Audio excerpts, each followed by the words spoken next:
여러분 반갑습니다. 오늘 은혜를 통해서 하나님 앞으로 나오신 여러분을 하나님께서 은혜와 평강으로 함께 하시리라 믿습니다. 우리와 항상 함께 하시는 하나님을 오늘도 눈을 들어서 바라보도록 하십시다. 오직 예수님의 인도하심을 따라 살겠다는 믿음의 고백을 담아서 찬송가 384장 나의 갈 길 다가도록 이 찬송으로 함께 부르며 예배를 드립시다.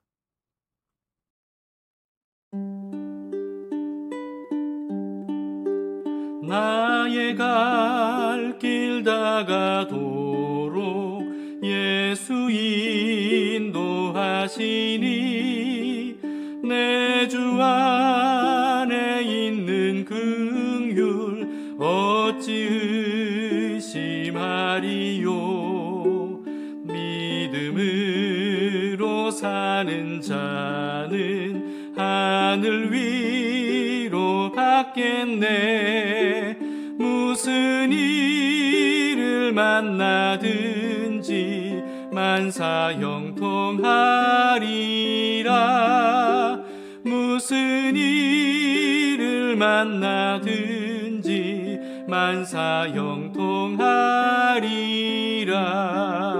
만사형통하리라. 나의 갈 길 다가도록 예수 인도하시니 어려운 일 당한 때도 족한 은혜 주시네. 나는 심히 고단하고 영혼 매우 가라나 나의 앞에 반석에서 샘물 나게 하시네. 나의 앞에 반석에서 샘물 나게 하시네. 나의 갈 길 다가도록 예수 인도하시니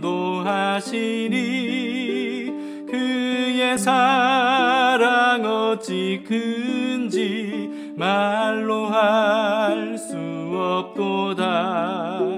성령 감화 받은 영혼 하늘 날아갈 때에 영영 부를 나의 찬송 예수 인도하셨네. 영영 부를 나의 찬송 예수 인도하셨네.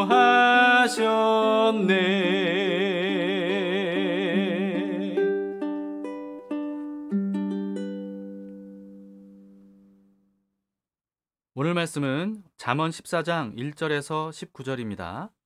오늘을 사는 지혜를 얻는 시간이 되기를 바라면서 우리 함께 귀를 기울여 듣도록 합시다. 제14장 지혜로운 여인은 자기 집을 세우되 미련한 여인은 자기 손으로 그것을 허느니라. 정직하게 행하는 자는 여호와를 경외하여도 패역하게 행하는 자는 여호와를 경멸하느니라. 미련한 자는 교만하여 입으로 매를 자청하고 지혜로운 자의 입술은 자기를 보전하느니라. 소가 없으면 구유는 깨끗하려니와 소의 힘으로 얻는 것이 많느니라. 신실한 증인은 거짓말을 아니하여도 거짓 증인은 거짓말을 뱉느니라. 거만한 자는 지혜를 구하여도 얻지 못하거니와 명철한 자는 지식 얻기가 쉬우니라. 너는 미련한 자의 앞을 떠나라. 그 입술에 지식 있음을 보지 못함이니라. 슬기로운 자의 지혜는 자기의 길을 아는 것이라도 미련한 자의 어리석음은 속이는 것이니라. 미련한 자는 죄를 심상히 여겨도 정직한 자 중에는 은혜가 있느니라. 마음의 고통은 자기가 알고 마음의 즐거움은 타인이 참여하지 못하느니라. 악한 자의 집은 망하겠고 정직한 자의 장막은 흥하리라.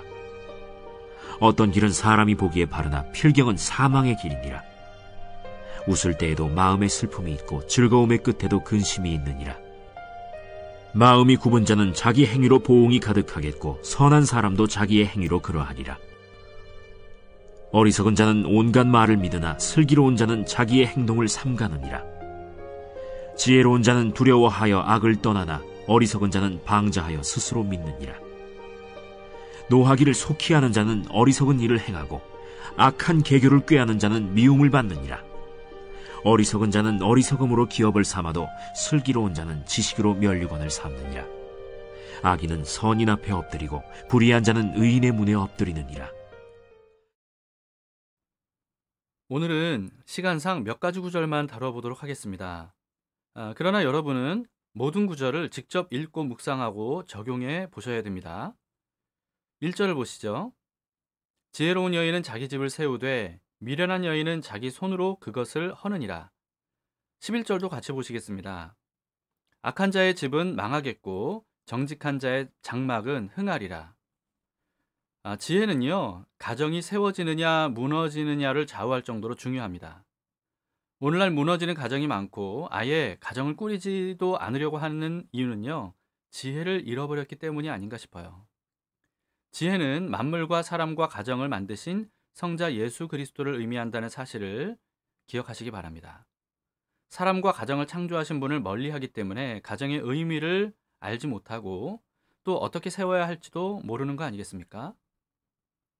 남편과 아내의 역할이 무엇이고 어떻게 하나가 되어야 되는지, 부모다운 부모가 되려면 어떻게 해야 되는지, 자녀가 부모를 왜 어떻게 공경해야 되는지, 이런 것들을 설계자 창조주께 배우지 않으면 행복한 가정으로 세워질 수가 없고요. 그래서 마지못해 함께 사는 무의미한 공동체가 될 수도 있다는 거예요.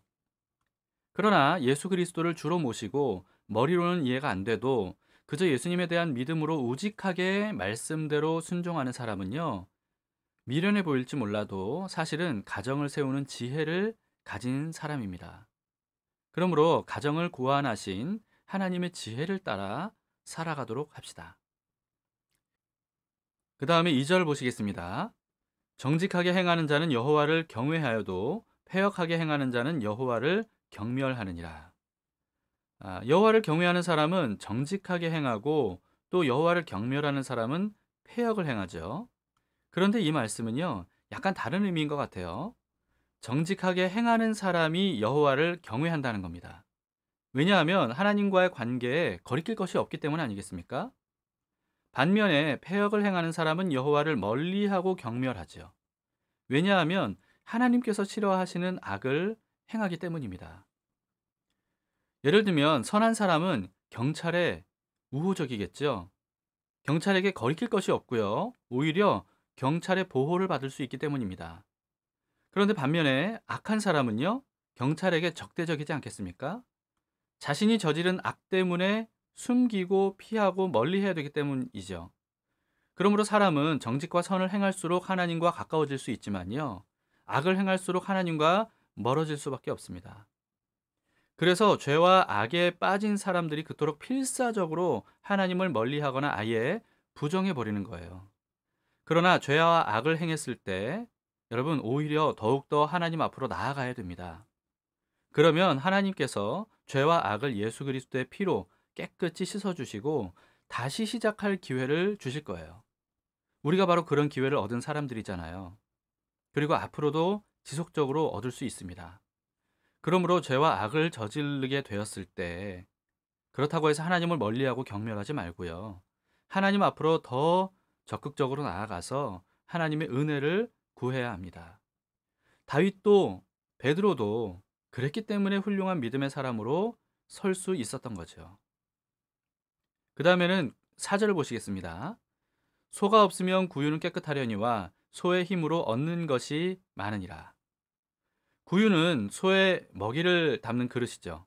그런데 더러워진 구유를 씻고 관리하는 게 힘들고 귀찮다고 소를 아예 없애버리면, 그러면 구유는 깨끗할지 몰라도요, 소를 통해서 얻을 수 있는 많은 것들은 더 이상 얻지 못하게 됩니다. 구유도 더 이상 쓸모 없어지기 때문에요, 구유가 깨끗해졌다고 좋아할 일이 아닌 거예요. 그러므로 지혜로운 사람은 소의 힘으로 많은 것을 얻을 수 있다는 이 사실에 감사하면서 기꺼이 구유를 관리하는 수고를 감내할 겁니다. 이와 같이 많은 유익을 얻으려면 그에 따르는 필요한 수고는 감수할 수 있어야 돼요. 가정도 그렇고 직장도 마찬가지입니다. 그로 인해서 얻게 되는 많은 유익에 감사하는 마음으로 수고하는 것. 이게 바로 우리가 가져야 될 지혜입니다. 하나님과의 관계도 마찬가지예요. 하나님과 함께하면 얻을 수 있는 은혜는 정말 말로 다 할 수 없을 정도로 무궁무진하죠. 그런데 바쁘다고, 귀찮다고, 힘들고 피곤하다고 그런 이유로 하나님의 말씀과 기도와 예배를 멀리하면요. 좀 더 쉴 수는 있고 좀 더 내가 하고 싶은 일들을 할 수 있을지는 몰라도 지혜로운 일은 아닙니다. 어리석은 것이죠. 바울은 예수 그리스도 그분 한 분을 얻기 위해서 자신의 모든 유익했던 것들을 기꺼이 배설물로 버렸다고 해요. 바울이 너무나 훌륭해서 예수님을 위해 엄청난 헌신을 했다. 이렇게 생각할지 모르겠지만요. 사실 바울은 전혀 그렇게 생각하지 않았을 거예요. 오히려 바울은 예수님의 엄청난 헌신으로 인해서 자신이 횡재를 얻게 됐다고 그렇게 여겼을 것 같습니다. 사실 바울은요, 훌륭한 사람이라기보다는 지혜로운 사람이었던 것 같아요. 여러분 왜 그런지 이해할 수 있겠습니까? 그 다음에는 9절을 보시겠습니다. 미련한 자는 죄를 심상히 여겨도 정직한 자 중에는 은혜가 있느니라. 심상히 여긴다는 것은 대수롭지 않게 여긴다는 겁니다. 죄는요, 우리의 인생을 망가뜨리고 그 죄를 방치하면 결국은 파멸에까지 이르게 돼요. 그런 죄를 대수롭지 않게 여기면서 아무렇지도 않게 행해버리면 그 결과가 어떨지는 이미 잠언에서만도요, 수도 없이 경고를 했죠. 아무리 죄의 유혹이 강해도 그 결과에 대해서 경고한 그런 말씀들을 기억해야 됩니다. 그래서 물리쳐야 돼요. 그렇게 하는 사람에게 하나님께서 은혜를 베풀어 주실 거예요. 그 다음에는 10절을 보십시다. 마음의 고통은 자기가 알고 마음의 즐거움은 타인이 참여하지 못하느니라. 13절도 함께 보시죠. 웃을 때에도 마음에 슬픔이 있고 즐거움의 끝에도 근심이 있느니라. 사람의 고통이나 즐거움은 타인이 다 알 수 없습니다. 내가 아무리 힘들고 아파도 그걸 말하지 않으면 아무도 모르고요. 또 말해도 내가 직접 느끼는 그런 아픔을 상대방이 느낄 수는 없어요. 즐거움도 마찬가지죠. 그런데 하나님은 어떻습니까? 나의 고통과 즐거움을 다 아시는 분이세요. 관념적으로 아시는 게 아니고요. 몸소 아신다는 거죠. 히브리서는 예수님에 대해서 이렇게 기록을 했습니다. 히브리서 4장 15절인데요. 우리에게 있는 대제사장은 우리의 연약함을 동정하지 못하실 리가 아니요 모든 일에 우리와 똑같이 시험을 받으신 이시로되 죄는 없으시니라. 이 개역개정 성경에서는 여기서 동정이라고 이렇게 번역을 했는데요. 개역개정 이전에 개역 한글 성경에서는 체휼이라고 번역했거든요. 그런데 사실 원어적인 의미에는 이 체휼이라고 하는 번역이 더 맞습니다. 체휼이라고 하는 말이 어떤 뜻입니까? 상대방의 고통과 감정을 직접 느낀다는 거예요. 성육신 하셔서 우리와 같은 몸으로 희노애락을 몸소 경험하셨고요. 또 배고픔과 목마름과 배신과 고통과 죽음까지도 직접 다 경험하셨던 예수님은 우리의 깊은 마음과 감정까지도 모두 다 이해하실 수 있는 분입니다. 그 예수님이 우리 안에 계시잖아요. 그렇기 때문에 예수님께서 우리 마음속 가장 깊은 곳에 있는 모든 것들을 다 알고 계시고, 그리고 우리 마음속에 아무도 모르는 그와 같은 아픔과 슬픔, 두려움, 불안, 염려 이런 모든 것들까지 주님께서 다 알고 계시고 다 이해하신다는 겁니다. 그러므로 사람을 의지하다가 실망하지 말고 예수님께 나아가서 자신의 모든 것들을 다 그분 앞에 쏟아 놓으세요. 그러면 온 몸과 온 마음으로 예수님과 통하는 것을 경험하게 될 겁니다. 그 다음에 12절을 보시겠습니다. 어떤 길은 사람이 보기에 바르나 필경은 사망의 길이니라. 사람의 판단은요, 맞을 때도 있지만 사실은 틀릴 때가 더 많지 않습니까? 그러다 보니까 100% 장담했던 것도 완전히 잘못된 판단이었음이 드러날 때가 많이 있습니다. 자신의 생각을 믿지 말라는 것은 자신을 비하하라는 뜻이 아니고요. 자신의 그와 같은 한계를 인정하라는 뜻입니다. 그것을 인정하고 모든 것을 다 아시는 하나님을 의지하면서 말씀대로 따르는 사람, 이런 사람이 지혜로운 사람이죠. 어떤 길은 사람이 보기에 바른 길이지만 필경은 사망의 길인 것과 마찬가지로요. 하나님의 인도하심이 사람이 보기에는 이해가 안 되고 완전히 틀린 것처럼 보일지라도 필경은 생명의 길입니다.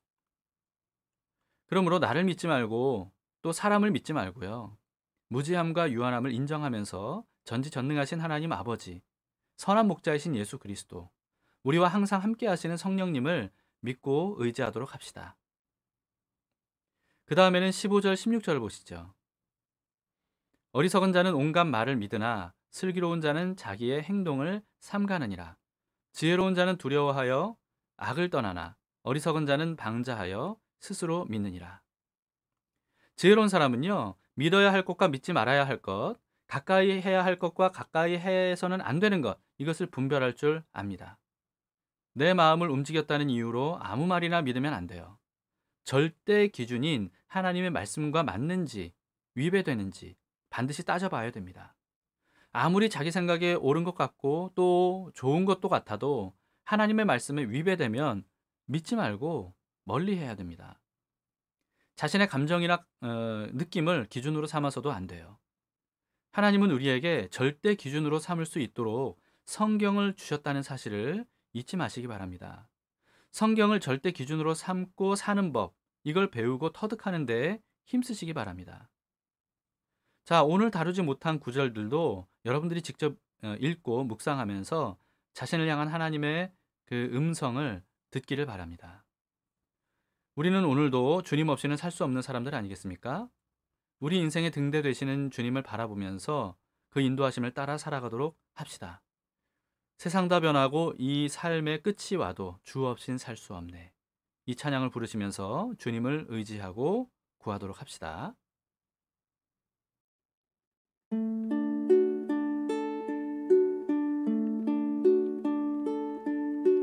세상 다 변하고 이 삶의 끝이 와도 주 없인 살 수 없네. 주만이 내 영광 변치 않는 진리 주 없인 살 수 없네. 내 주 없인 살 수 없네. 내 주 없인 살 수 없네. 내 인생의 등대 내 삶의 소망 내 주 없인 살 수 없네. 좋으신 아버지 진실하신 친구 주 없인 살 수 없네. 내 소망 내 위로 내 영광 내 기쁨 주 없인 살 수 없네. 내 주 없인 살 수 없네.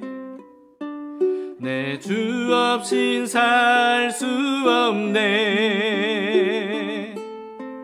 내 인생의 등대 내 삶의 소망 내 주 없인 살 수 없네.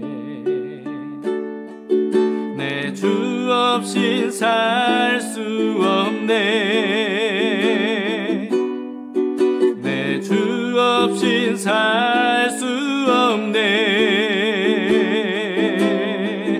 내 인생의 등대 내 삶의 소망 내 주 없인 살 수 없네. 내 주 없인 살 수 없네.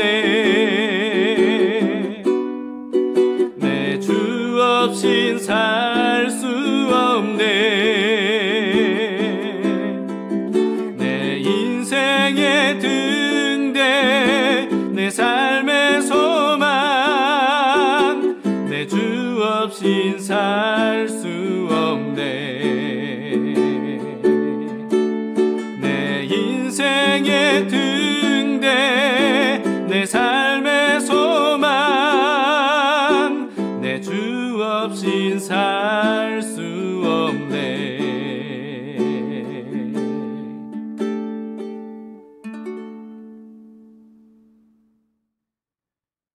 함께 기도하시겠습니다. 좋으신 하나님 아버지, 오늘도 친절하게 하나님의 지혜를 우리에게 말씀해 주셔서 감사합니다. 한 구절 한 구절 우리의 마음과 생각에 새길 때 그 말씀이 나를 구하고 그 말씀이 나를 복된 삶으로 인도할 줄 믿습니다. 오늘도 말씀대로 살기를 원하오니 우리 각 사람에게 주신 그 말씀들을 통하여서 하나님의 영광을 나타내게 하시고 좋은 열매를 맺을 수 있도록 인도해 주시옵소서. 하나님, 무엇을 해야 될지 말아야 될지, 어떤 말을 해야 될지 말아야 할지 우리는 잘 모를 때가 많이 있습니다. 주님께서 순간순간 우리에게 알려주시고 무엇보다도 우리가 묵상하는 말씀을 통하여서 우리에게 분명한 분별력이 있도록 허락해 주시옵소서. 하나님, 오늘도 주님의 음성에 귀를 기울이며 오늘 하루를 살아가는 이 예배에 참여하는 모든 분들에게 이 시간 찾아가 주셔서 그 마음을 열어주시고 지혜를 부어주시기를 원합니다. 그로 인해 한평생 주님과 함께 동행하는 기쁨이 충만할 수 있도록 도와주시옵소서. 예수님 이름으로 기도합니다. 아멘. 네, 감사합니다. 자, 오늘도 두 가지 기도 제목으로 함께 기도하십시다. 첫 번째는 오늘 어떤 말씀이 마음에 와닿으셨어요? 그 말씀을 붙들고 기도하시기 바랍니다. 그리고 무엇보다도 자신의 생각과 판단을 섣불리 믿고 경솔하게 행동하지 않도록 분별력을 주시도록, 그리고 하나님의 말씀을 기준 삼을 줄 아는 지혜를 주시도록 기도하시기 바랍니다. 두 번째는요, 오늘은 자신이 속한 모든 공동체 조직을 위해서 기도했으면 좋겠습니다. 기본적으로 가정, 그리고 또 교회 뿐만 아니라 직장, 그리고 또 교회 내에도 섬기는 부서들이 있겠죠. 그리고 사회 활동에 여러분 참여 중인 그런 단체가 있다면 그 단체를 위해서, 그렇게 내가 속한 공동체 조직을 위해서 기도하시기 바랍니다. 그 모든 조직들, 그 단체들이 올바른 길로 갈 수 있도록, 또 좋은 열매를 맺을 수 있도록, 나에게 좋은 영향이 되고 내가 또 좋은 영향을 줄 수 있도록 그렇게 기도하셨으면 좋겠습니다. 자, 오늘도 주님 안에서 우리 지혜롭게 살아가도록 합시다. 하나님의 말씀을 따라 살아가면 그게 지혜롭게 사는 법 아니겠습니까? 네, 그런 삶으로 오늘도 복 있는 하루가 되시기를 축복합니다.